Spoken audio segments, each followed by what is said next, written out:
สบายดีท่านผู้ชมเนาะคลิปนี้เขาก็มีโทรศัพท์เล็บมีเนาะ A1 บวกนี่แหละเนาะตัวนี้เป็น A1 บวกเนาะอันนี้คือกลสากบวกเขาเนาะนี่เนาะกลสากมันเหียนเลยเนาะมื้อนี้เขาสิมาเปลี่ยนกลสากให้เบิ่งเนาะเครื่องตัวนี้หาซื้อได้เนาะแถวLazadaก็มีเนาะ Shopee ก็มีตัวนี้นะเป็นกลสากสุดเนาะเขาเอิ้นแบบนี้เนาะนี่เนาะ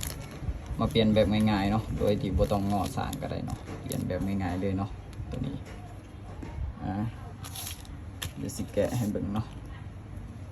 ตัวนี้ก็คือมาจิ้มถัดซิมนี่ออกเนาะจิ้มถัดซิมนี่ออกกดออกนี่เนาะ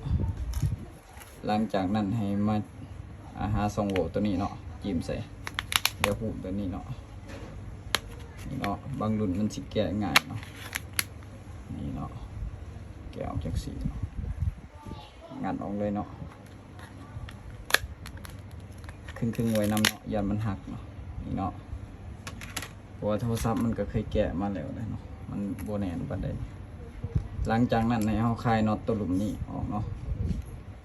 นี่หันออกเลยเนาะหันออกจนเบิดนี่แหละเนาะ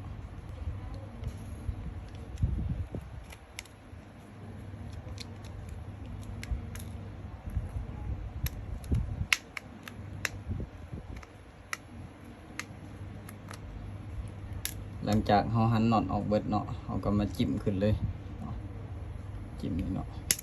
นี่เนาะมันสิดันขึ้นแบบนี้นี่เนาะหลังจากนั้นให้เรางัดสายแพรตัวนี้สายแพรกลสายนี่เนาะเนาะงัดขึ้นแบบนี้งัดค่อยๆเนาะเพราะว่ายานซ็อกเก็ตตัวนี้มันสิบิน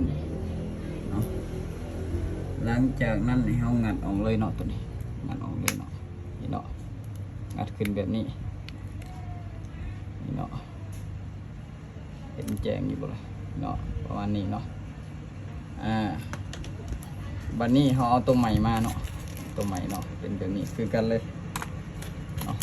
แกะใส่เลยตัวนี้เปลี่ยนเองก็ได้เนาะเพราะว่าคันกระเจ้าแถมไขควงมาให้ก็เปลี่ยนเองก็ได้เนาะอย่าลืมจีกเอายางตัวนี้เนาะยางตัวนี้จีกมาใส่นี่เนาะมาใส่เห็นบ่ล่ะเนาะเนาะพอเขาเบิ่งผ่านกล่องมันก็ไม่เห็นไปได้เนาะนี่เนาะหลังจากนั้นก็เอามาซบใส่เลยเนาะนี่เนาะวางใส่แบบนี้เนาะ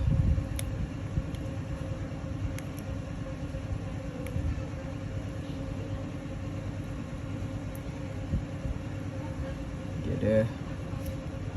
ตัวนี้เบิ่งไว้เป็นแนวทางเนาะเพราะว่าเขาเห็ดไว้ให้ไอ้น้องอยู่ในหานเขานี่แหละเบิ่งเนาะเพราะว่าเป็นเด็กที่ว่าเขามาเห็ดเลี้ยงใหม่เขาก็สิบอกให้เขาเบิ่งคลิปเขาเนาะตัวนี้สำหรับผู้ใดที่เป็นกระเรือนผ่านได้เลยเนาะอันนี้เนาะเขาเห็ดไว้ให้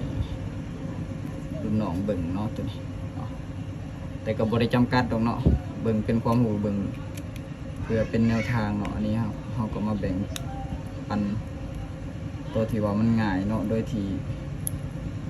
ไปงอห่านเนาะนี่เนาะสมือนี่มันง่ายแล้วก็ทันสมัยนี่เนาะแล้วก็บีบลงเนาะตัวนี้ลงนี่เนาะบีบลงหลังจากนั้นเขาก็เอาสายสากมาลองบึงเนาะสายสากมาลองได้เลยเอาสายสากมาลองสายไหนว่าอันนี้มันเป็นหูหน่อยเนาะนี่เนาะลูกค้าก็นั่งท่าเอาเพราะว่าเขาก็จะเก็บคลิปไว้ให้เบิ่งเนาะก็เลยว่าอดใจรอไอ้นี่เนาะมันเข่าบละบาน